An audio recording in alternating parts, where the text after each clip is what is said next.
I was aware of him because my brother was at college with a girl that went out with him who supposedly the song Common People was written about.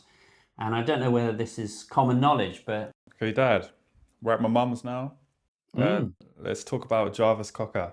another different location. And this is the first, no, this is the second shoot. So, how many times have you shot him? I've shot him two times, Okay. 93 and 98. Okay, so I guess we'll start in '93. Mm.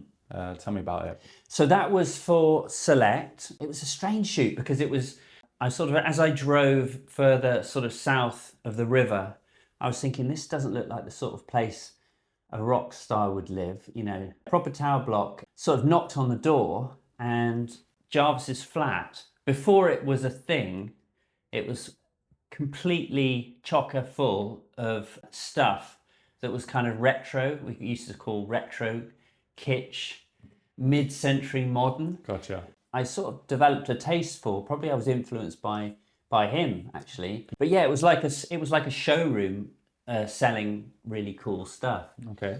And he was this sort of angular, difficult to read presence, sort of gentle, Okay. beautiful hands, and yeah, I mean, I sort of took out. I had one light that I tended to use, and I set up this flash, and I kind of.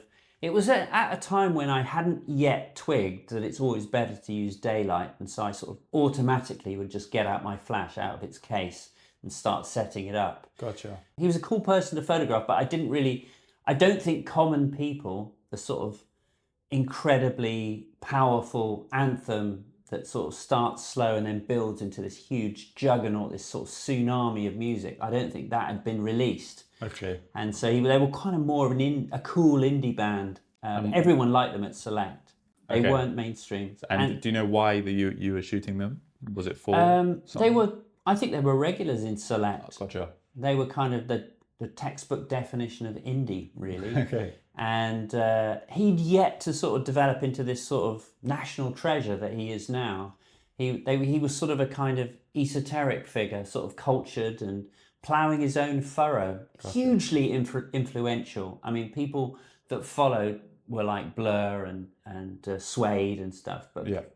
they were kind of the Videos on originals. Suede and Charlatans and Yeah. other Britpop soon. Yeah. So you arrived at his house. Was he? So you said he was gentle. He was quite friendly to you. Yeah, I just remember I did these shots just outside the front door, and I used the flash, and they're really rubbish. You can see that on the contact sheet, I'm really struggling to find my angles, and a sign of me kind of really struggling is when I turn the camera diagonally, and because I'm really getting nothing Oh, out. so I'm really not uninspired. portrait, in between portrait and landscape. Yeah, it was with a Hasselblad, I'm sure, and but I turned the camera on its side, sort of like at 45 degrees. Okay. And it's just like the pictures are rubbish, really. Okay. And You then said finding your angles. What does that mean? yeah, I mean sometimes it's better if you can just relax, take a deep breath, and sort of just observe in a kind of almost like a meditation, sort of dispassionately observe and look for the shapes and the things that will kind of come together to make a photograph. When you try and force it, as I was more inclined to do when I was just starting, I was desperately trying to make good pictures, setting up my flash because I thought it would make him really sharp and lit and so on. Sometimes you just sort of, there's too many elements and you're trying too hard, and it's better just to relax. And I did kind of relax, and I noticed that I sort of put the flash head back in its box, and there was a sort of stairwell, and he had a friend, and I got his friend walking in the background, and I was really influenced by a picture that's there in my subconscious always, Diane Arbus's Boy with a Hand Grenade. I think it's in Central Park, which we can put a flash up. So how is this one similar to that? I was just sort of liked his hands, and I was sort of playing with the kind of the energy that he had in his hands, and he's sort of grasping something. Yeah, he's splaying his fingers out, and it's got that kind of sort of very kind of almost shrill, visually shrill kind of tone. It's kind of like got just an energy. It's difficult to define really, but that obviously the picture in in Central Park of the Boy by Diane Arbus is the sort of was the genesis of that kind of. I was sort of referencing it, I think, subconsciously, and I got the boy to his friend to walk sort of backwards and forwards in the background, so you had a bit of movement, and there was a sort of interesting perspective, and there was the texture of the wall, and it was quite old. It must have been a sort of Victorian tenement block rather than a modern block flat. Does he live with his friend? Or I guess so. Yeah, I mean, maybe they were flatmates. Okay.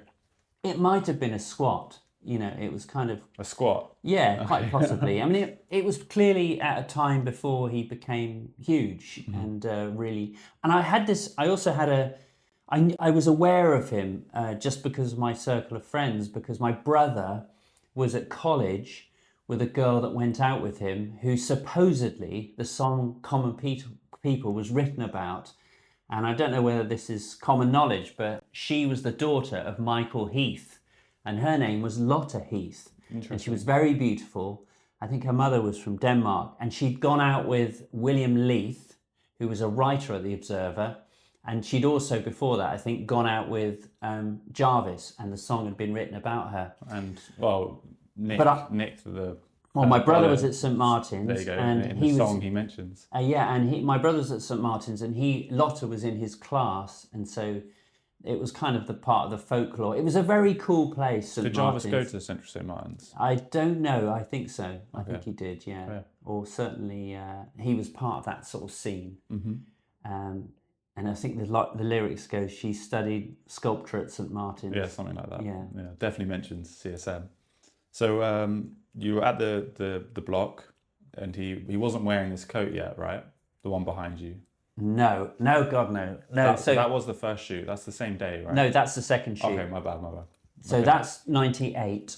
So yeah, I basically took this picture, and I think I've got the spread. We can show the spread of him that was used in Select across 2 pages. It's also a good example of if you take a portrait and you leave some space, it's quite nice if you leave space graphically for the art director to be able to lay type onto the page. It also makes good YouTube thumbnails when you do that. So. That's true. You're learning.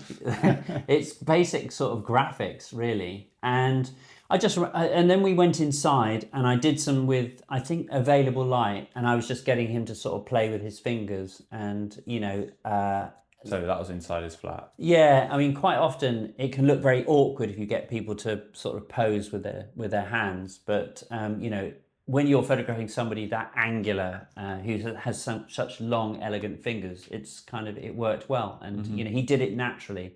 I didn't really have to tell him what to do. How long were you with him for this shoot? I think I probably had about 45 minutes. Oh, so not long at all. No, I mean, I didn't feel it was kind of, I went there, I did my shoot, and it wasn't like we hang out. It wasn't, I would have liked, in the intervening time before I shot that picture, I would have liked to have been friends with him. And I remember your mother and I went to see some film at the ICA, and she knew that I'd photographed him, and he was there as well. Or maybe it was an opening, and he looked really cool and everything, and she said, "Go and say hello to him." And I was like, no, I just sort of felt like he was too cool to be friends with, but he probably would have been really nice, I mean, I noticed after I posted one of these pictures on my Instagram that he followed me, so that was a nice moment. Okay, and if you're at a party with him now, would you go up and say hello? I probably would now, because I just sort of blunder in. I'm not so kind of wrought with insecurities as you are when you're young, Of course. Well, what camera first? You said Hasselblad and the Fuji 6.7, and basically it is a good example of how you just make it. It's all there. I mean, the way I used to work with the flash, the pictures are kind of contrived, and really they're rubbish. There's one roll like that, and then it's a good example of how you in the moment you can sort of switch tact. Just take a few deep breaths, relax, and then just try and observe the situation. It's not a difficult thing. You're photographing one person, they're incredibly photogenic. The environment's sort of interesting. It was too crowded in his flat to use any of this kind of stuff. Kitchens. I probably would use it now. I probably would use the flash and actually light it and use color, and the color would make everything pop because it was sort of really bright colors, Yeah, that fair. aesthetic. Of course. But it is what it is, and it's a moment in time, and he looks very, very young. So for your second shoot with Jarvis, it was with Lynn Barber. Yeah. No, Lynn, I love Lynn Barber. I regard her sort of as a friend, and she's brilliant, a brilliant, brilliant writer. My girlfriend Rosa had given me a copy of her book called Mostly Men, when we were really, really young, with her interviews before I was a photographer or anything. And I just started as a photographer, but I really like her writing. I think she's a brilliant writer. And obviously, her autobiography was made into An Education, the film. I think Nick Hornby wrote the screenplay. She's incredible. And so it was kind of weird to think that now, by the end of the 90s, I was actually working with her on a regular basis. And she decided that we would do the shoot. She liked Jarvis at her home in Highgate.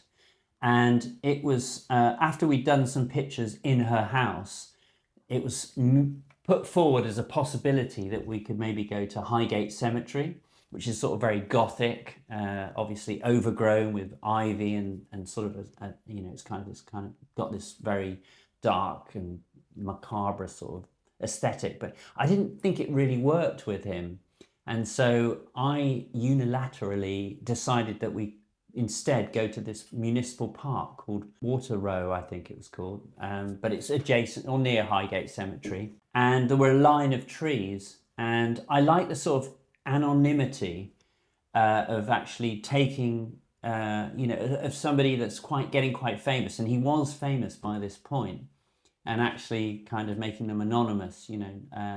Is that really Jarvis Cocker? Yeah, you say that a lot about with silhouettes as well.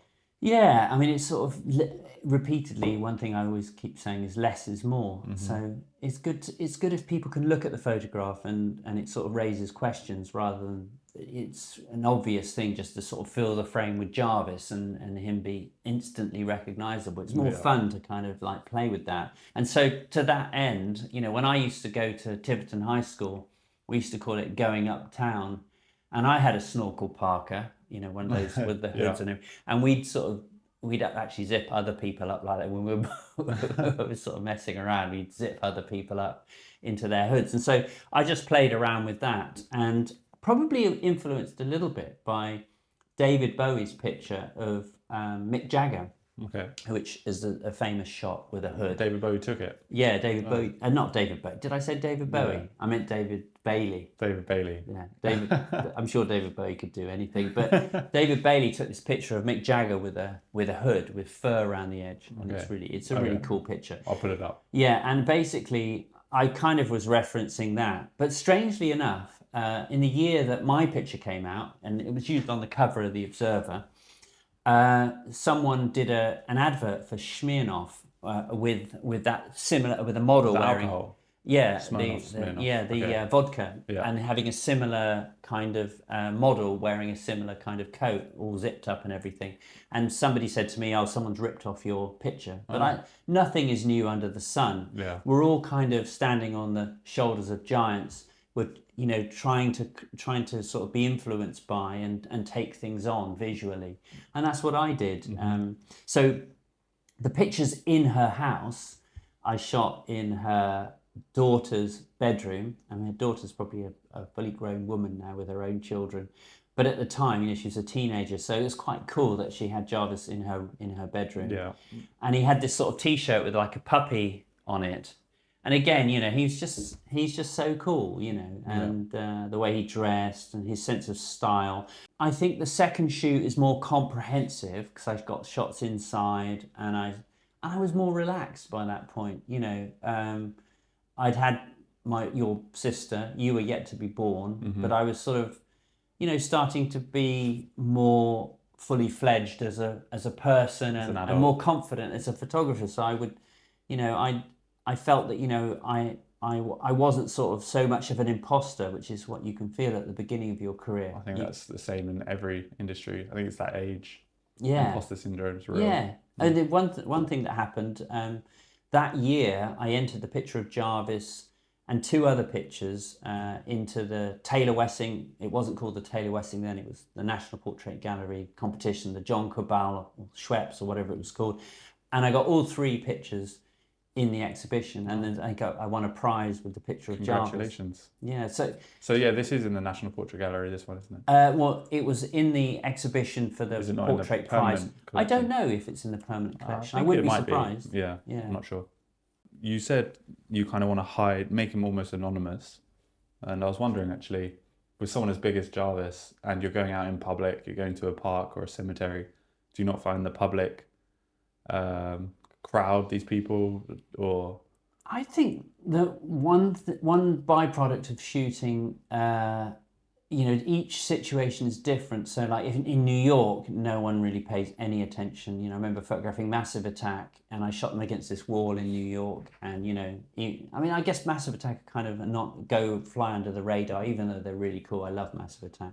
they're pretty big, but yeah. But I mean, it depends on who you're doing. I definitely think when I used to do sort of more teen boy bands, people like that, like Robbie, you can easily get into trouble. I mean, you were with Robbie on the tube.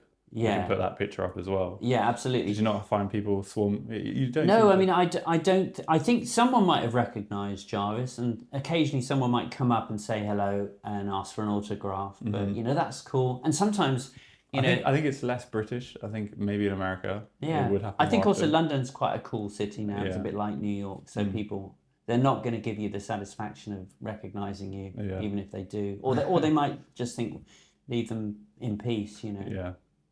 Cool. Too polite. Also, it's like before there was no, there wasn't such a thing as the selfie. So now that's true. there is the currency of the selfie. I mean, you can go up to a celebrity. You want a and picture of Jarvis on your yeah, Instagram. you with can him. fish for some likes later on by sort of posting a picture of you with Jarvis or Yeah, whatever. that's something to think about. So did he bring the coat? Is that his coat? Or did No, he bring... it was the way I like it. There was no stylist, there was no hair and makeup. It was kind of like, guerrilla photo shoot. You Just kind two of people chatting, taking some pictures. Yeah, you improvise on the day. I don't like having high levels of production because the whole thing becomes rather stilted. There's too many kind of layers of there's too many things to kind of get bogged down, wasting time doing. It's much better if people just turn up. Him and Lynn had a really good relationship. They were obviously fans of each other, and you kind of, as I say, it creates a really good atmosphere, and then you can kind of just enjoy the day. Whereas if you haven't met someone and then and you arrive and they're on the far side of the studio and they're being made up, and you don't really want to. It's quite intimate process, and they have, the stylist is waiting to sort of show them clothes. The whole thing, it becomes increasingly tense. It's much better to sort of just quite like someone like Jarvis is going to turn up where as he did, wearing that jacket and looking stylish, in their own clothes. Thanks for watching our video on Jarvis. Just as a final note, Dad and I have been thinking of ways we could monetize and support the channel, and we thought we could start selling a print each month. Normally A3 prints online are so expensive, so we thought we could do an edition of 75, signed and reasonably priced. If you're interested, check it out at harryborden.com or in the link in the description. Cheers, and thanks for watching.